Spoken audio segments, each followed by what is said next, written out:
Ito local, ano to eh, karamihan sa mga taga-Czech, ayaw nilang ganitong margarine. Ayan. Malaki, kaysa ito, maliit lang. Masarap to, kaysa dito. Healthy pa to, kaysa dito. Ito, purong gawa sa milk, honey, milk, na, ano to, ito butter to, margarine. Hindi ko alam kung saan ginagawa yung margarine. Magre-research muna ako. Pero hindi pure na gatas yan. Ito pure na gatas to. Ayan, ganito kami maglagay sa ano, butter and honey.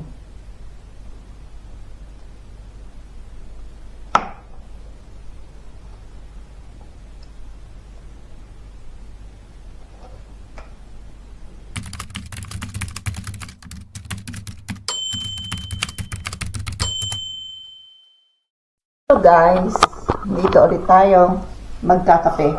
Umaga. Ayan, nasa yung kape ko.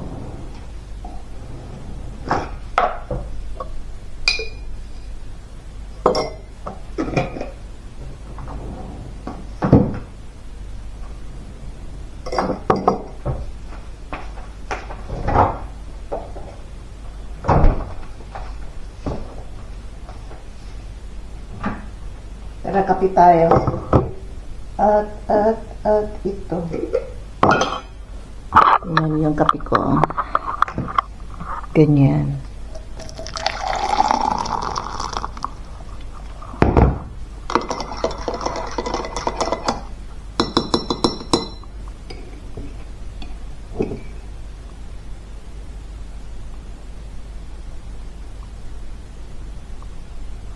Oats. Tsaka ito, honey. Ganyan ako magkape.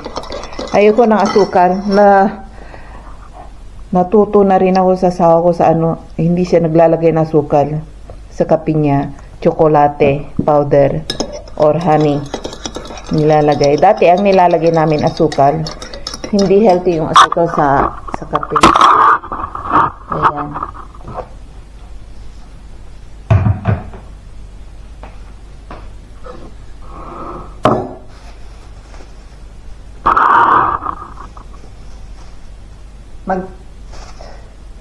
Tinapay tayo. Rolex.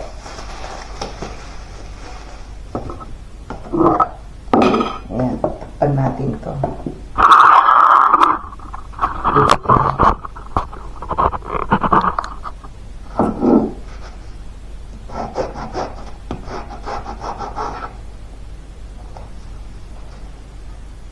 Yan, lagyan natin ng patay ng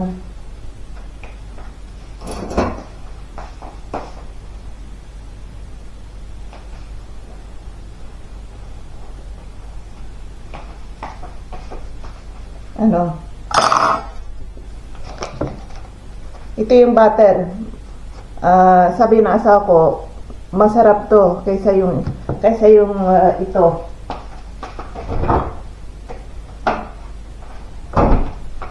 Kaysa sa ito.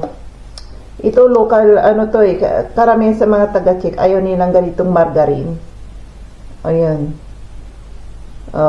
Malaki, kaysa ito, maliit lang. Masarap to, kaysa dito. Healthy pa to, kaysa dito. Ito, purong gawa sa milk, honey, milk, na, ano to, ito butter to, margarine. Hindi ko alam kung saan ginagawa yung margarine. Magre-research muna ako. Pero hindi pure na gatas yan. Ito pure na gatas to. Ayan, ganito kami maglagay sa ano, butter and honey.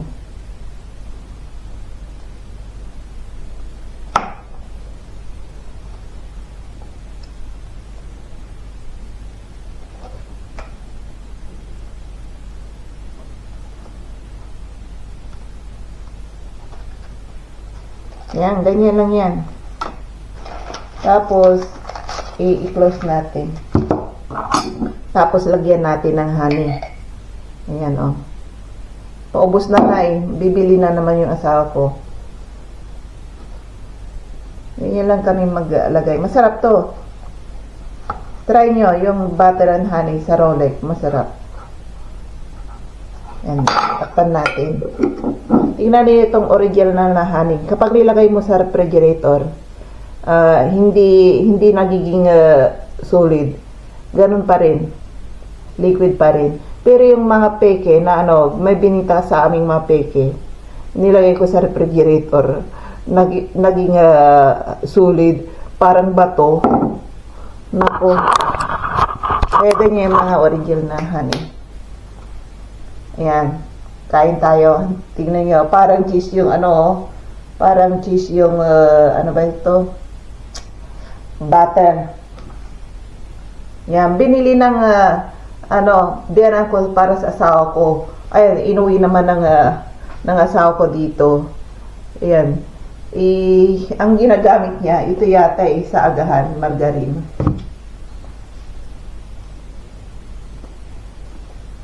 Tinitipid niya to. Ako na magbakain.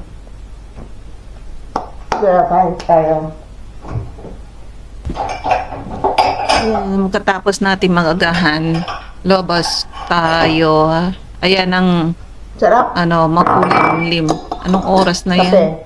Ito yung kape ko. Malayo yung malaking oras doon sa dulo. Hapon na yata ako lumabas niyan. Hindi ko alam kung anong oras. Hindi ko na maintindihan kasi Iniingatan ko ang basong to, maganda eh. Iniedit ko na lang itong mga video. Binili ko to sa sa Globus. Ayan. Dito. Ayan, 100 dati ang daming bicycle 100 dyan. ang isang piraso. Nagkanda-kanda tumba lahat. Ngayon parang sarap. inalis na nila. Kunti na lang natitira. Anong araw yun na nakita ko? Tumba lahat ang mga bicycle dyan Kasi kapag dyan nila nilagay, sa hating gabi, alas 10, alas 11, yung mga binatilyo, nandyan naglalakad, pasaway sila, nagsisigaw sila dito sa city na to, sa harapan ng McDo. Ayan, mga binatilyo lang nasa labas sa mga alas 10, alas 11, nakikita ko minsan kasi lumalabas kami mag-ina minsan dito. Mga binatilyo. Kasi yung mga matatanda, hindi na kaya, uubod-ubod na, kailangan, tulog na sila. Yung mga matatanda rito, nagbe-beer house pa rin sila or sa pub house. Sa mga alas 7, alas 8, andyan yung mga matatanda. Pero pagsapit ng mga alas 10, tulog na ang mga yan, hindi na kaya ng mga tuhod.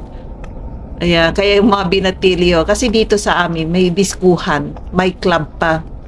Kaya andito, mismong city to Ayan, kanina, parang may ambulansya dyan. Ayan, ambulansya nandyan. Hindi ko alam kung ano nangyayari. Ano nangyayari dyan, hindi ko alam. Kaya dito tayo dumaan. Huwag tayo dun sa ambulansya. Ayan na yung isang tram pala. Yun, yung mga harang-harang na yan, may mga inaayos sila dyan matagal na yan, kalahating taon na yata, hindi pa maayos-ayos. Hindi alam kung ano ayos ang ginagawa nila dyan. Kuminsan may nakikita akong tao dyan nag-aayos, pero paminsan-minsan lang, hindi araw-araw. Ayan. Umuulan pala sa araw na to. Ayan dyan. Punta tayo sa Lidl at maghanap tayo ng mabibili. Ganito ako araw-araw. Talagang sinasadya kong araw-araw akong bibili. Tsaka paunti-unti. Sa mismong city ka ba naman nakatira? Pagbaba mo ng bahay, kapit-bahay mo is shopping mall. Di araw-araw ang ginagawa mo kasi hindi ka na magtra-tram, hindi ka na magbabas, hindi ka na magdadrive papunta sa pagbaba mo pa nga lang ayan, maraming tao na, ang daming tao na. Andiyan na shopping mall, supermarket, lahat-lahat, restaurant. Pero kung nakatira ka sa village, naku, asahan mo, nakakatamad lumabas. Kasi maghihintay ka pa ng bus. Ayan, kuminsan yung mga tram sa lang to, sa mga village lang tong mga tram. Hindi hindi sila sa mga baryo-baryo, wala. Mga train ng mga nandoon, at bus, ayun, or taxi, kung may pera ka, malang taxi dito. Ayan, kaso nga lang, yung kaibigan ng asawa ko, ang trabaho niya taxi driver. Sabi niya, ang laki ng kita ng ng kaibigan niya taxi driver. Kasi kung minsan may nag-aarkila sa kanya, ang kita niya minsan 20 mil, ayan 15 mil, ayan nagsisigaw na ng anak ko. Kaya nakabili siya ng bahay. Ayun. At ang mga damit niya, yung may branded pang mga damit niya, cellphone pa niya, naka-Apple pa. Sabi ng asawa ko kasi parang milyonaryo kung bumili ng mga gamit samantalang taxi driver lang. Sabi ko sa kanya sa Pilipinas, hindi ganyan mga taxi driver. Nako, sabi ko, pahirapan, sabi kong ganon. Pero dito sa kanila, ang mga taxi driver, mayayaman. Ayan, tingnan yung mga bagong gawang mga bahay dyan. May ginagawa pang mga building. Hindi nga binibintang apartment ang mga yan. Ayan, kung may pera kayo, diyan kayo bumili. Naghalagang 6 million. Hindi ko alam kung magkano ang presyo niya. Nakalimutan ko. Pero nag-commercial sila. Pero maganda dyan. Kung bibili ka dyan mismo, katapos paupahan mo. Ayan, mahal ang upa rito sa sa mismong city nila. Kasi mismong city Ayan, doon muna tayo sa maglilibot-libot tayo. Yan. Punta tayo sa Lidl or dyan sa bus.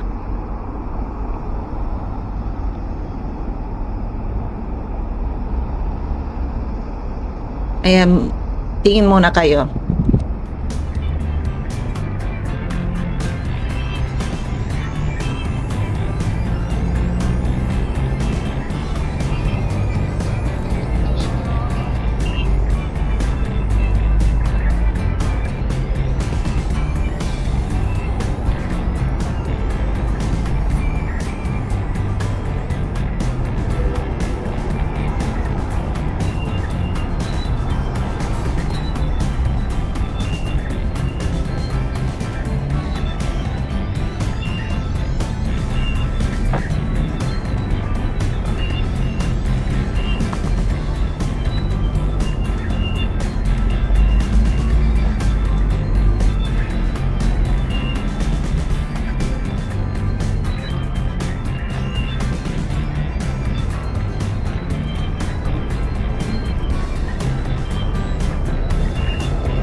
Tayo, punta na lang tayo sa katapos ko magtambay kanina dyan, napag-isip-isip ko, tingin ako dito sa groceryhan. Ayan na palang tram. Ayan. Itong sa kanan, ito ay restaurant to, Chicago Bar and Grills. Kaso nga lang nagsarado at lumipat sila sa harapan ng simbahan. Mas maganda doon, mas malaki. Dito kasi daanan ng tao, minsan naglalagay sila ng mga lami-lami sa dinadaanan ng tao. Maganda rin dyan kasi nakapasok na yung asawa ko. Kasama nga yung mga pre niya. Inong time na yon nagiinuman sila. Ayaw kong sumama. Sabi niya, sama ka, ayoko. Ayun, kasi 4 boys lang niyaya lang siya, inimbitahan lang siya, kaya hindi ako sumama. Hindi pa ako nakakapasok dyan ngayon, nagsarado na. Hindi na ako nakapasok. Ayan, tara sa loob.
Hello guys, nandito tayo mag-agahan ulit ng tinapay.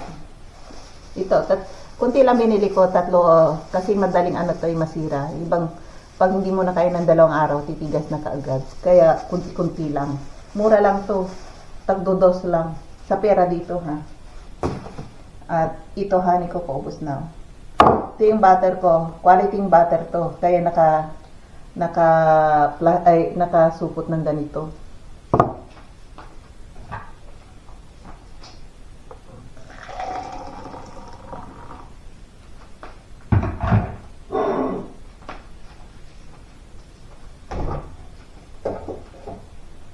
Kala ko ubos na naman yung gatas ko.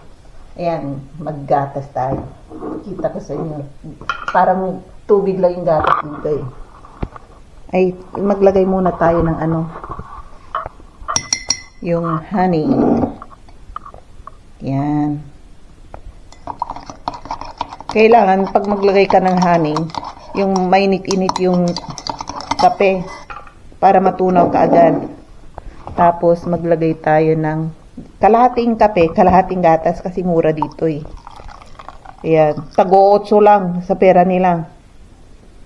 Ayan kahit parang tubig lang dito. Pero sa Pilipinas, hindi ko alam kung magkano yung gatas dito. Pagkakalam ko mahal kahit super tipid. Dito sa kanila, halos ayaw nilang yung powder, gatas na powder. Halos ayaw nilang gumamit ng gatas powder. Gusto nila mga ganito, yung liquid na Pero sa atin yata, ang uso sa atin yung powder na gatas. Ayan. At tayo. Kunin ko yung ko.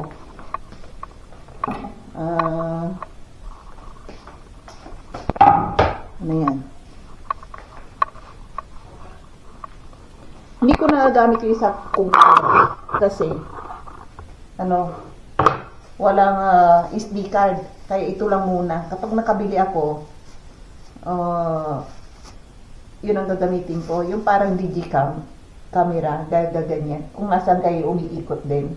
Ganda. Kaso nga lang, ano pa eh. Mura lang pagkabili ko nun.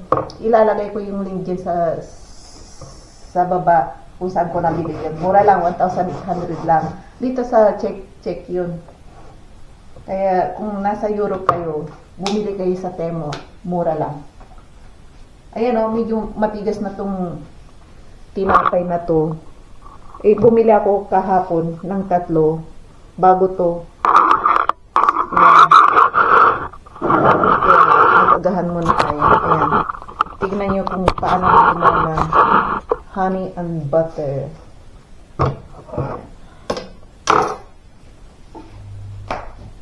Ano tayo? Kailangan natin ng bang butter.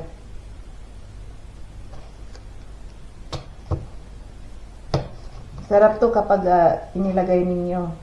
Paborito ko lang naman ganito eh. Ayaw ko ng tsokolate na inilalagay. Super tamis. Ayaw ko na kasi ng masyadong matamis. May tsokolate ako rito eh. Ayan o. Ayaw ko ilagay. Matamis. Gusto ko yung medyo maalat-alat. Ito, pwede. Lagyan mo rin ng ham. Butter and ham. Pwede na. Tsaka cheese. Ganon sila kung maglagay rito. Yan. Tapos, lagyan natin ng honey. Hindi ko alam sa Pilipinas kung magkano ang honey dyan. Tagal na hindi ako umuwi kasi. Ayan, ganyan lang yan. Oh, tumulo. Ayan o. Ganyan lang yan. Ito butter, ito ay honey. Ganyan lang yan. Dati hindi ako marunong ganito. Sabi ko nung nakikita ko ang asawa ko na kumakain ng ganito, honey and butter. Kasi European siya eh. Oh, masarap bang ganyan? Sabi ko ganun. Masarap, sabi niya, tikman mo. Nung natikman ko, ang sarap pala. Inuulit-ulit ko. Kaya tikman natin. Ayan, tikman natin. Medyo matigas na yung tinapay saya. Kailangan ubusin ko na ngayon. Kung hindi, titigas. Mayroon pang 3. Kabibili ko lang kahapon.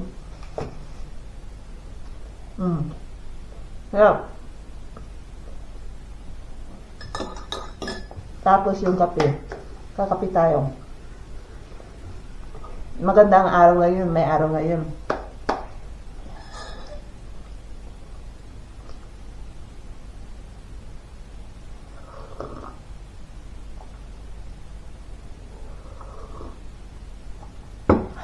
Alis ako mayat-maya. Pagkatapos kong maglinis dito sa bahay. Ang dami kong lilinisin. Magbabacuum ako. Tapos pupunasan lamesa. Kahit na kailangan ko vacuuming ko to. Magandang araw ngayon, ma'am. Maligam-gam. Kahit na may araw dito, maligam-gam. Gusto ko nga pumunta doon sa borders, Germany or Poland para mag-grocery doon. So nga lang, walang tayo mga asawa ko eh. Kailangan pag mag-grocery ka sa Poland or Germany, may sasakyan ka.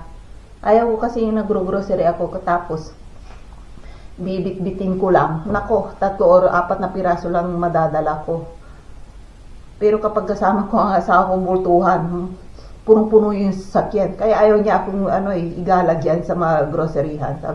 Namimigay na lang ng pera, ikaw na lang mag-isa. Kasi kapag kasama ko siya, talagang yung postcard ko, punong-puno. Pero kapag ako lang, 2 o 3 lang, okay na yun. Nako, napahaba na naman ang kwentuhan natin. Hindi na tayo magkwentuhan. Mag-agahan muna ako. Ayan, kapit tayo.